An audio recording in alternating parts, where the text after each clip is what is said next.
দেশের বিভিন্ন স্থানের সভা সমাবেশ ও মানববন্ধন সহ নানা ঘটনার আরও খবর জানাচ্ছেন আবরার মাহি। পটুয়াখালীর রাঙ্গাবালির চর মোন্তাজ ইউনিয়নে বাংলাদেশ জাতীয়তাবাদী মৎস্যজীবী দলের পরিচিতি ও নির্বাচনী আলোচনা সভা অনুষ্ঠিত হয়েছে। চর মোন্তাজ স্লুইজ বাজার আশ্রয়ণ প্রকল্পের মাঠে এ সভা অনুষ্ঠিত হয়। কুমিল্লার 10 আসনে বিএনপির মনোনয়ন পুনর্বিবেচনার দাবিতে মানববন্ধন করেছেন বিএনপির কেন্দ্রীয় কার্যকরী কমিটির সদস্য মোবাশ্বের আলম ভূঁইয়ার সমর্থকরা। মৌলভীবাজারের পল হ্যারিস রোটারি উচ্চ বিদ্যালয়ে শিক্ষক, অভিভাবক ও শিক্ষার্থীর মিলনমেলা অনুষ্ঠিত হয়েছে। এই আনন্দ উৎসবে মিলিত হন শ্রীমঙ্গলের সিনিয়র রোটারিয়ান বৃন্দ, শিক্ষক বৃন্দ, অভিভাবক ও শিক্ষার্থীরা।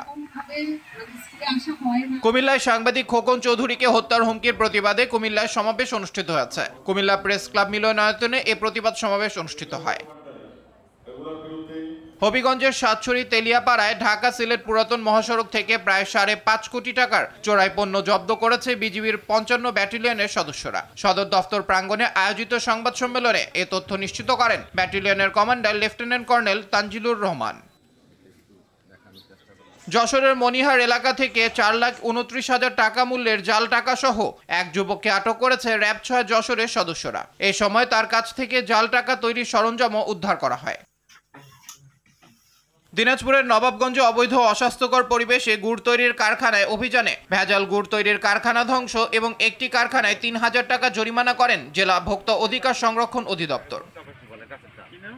যশোরে প্রায় $1.5 কোটি টাকার US এবং সৌদি রিয়াল সহ শফিকুল ইসলাম নামে এক ব্যক্তিকে গ্রেফতার করেছে যশোর 49 বিজিবির সদস্যরা।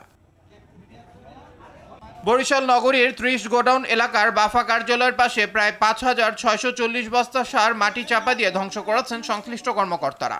নষ্ট হওয়া এই সারের আনুমানিক মূল্য প্রায় $1.5 কোটি টাকা। পটুয়াখালীতে বরিশাল বিভাগীয় সিরিজ আন্তর্জাতিক রেটিং দাবা প্রতিযোগিতার উদ্বোধন করেন অতিরিক্ত জেলা ম্যাজিস্ট্রেট মোহাম্মদ তারেক হাওলাদার। আবরার মাহি, RTV।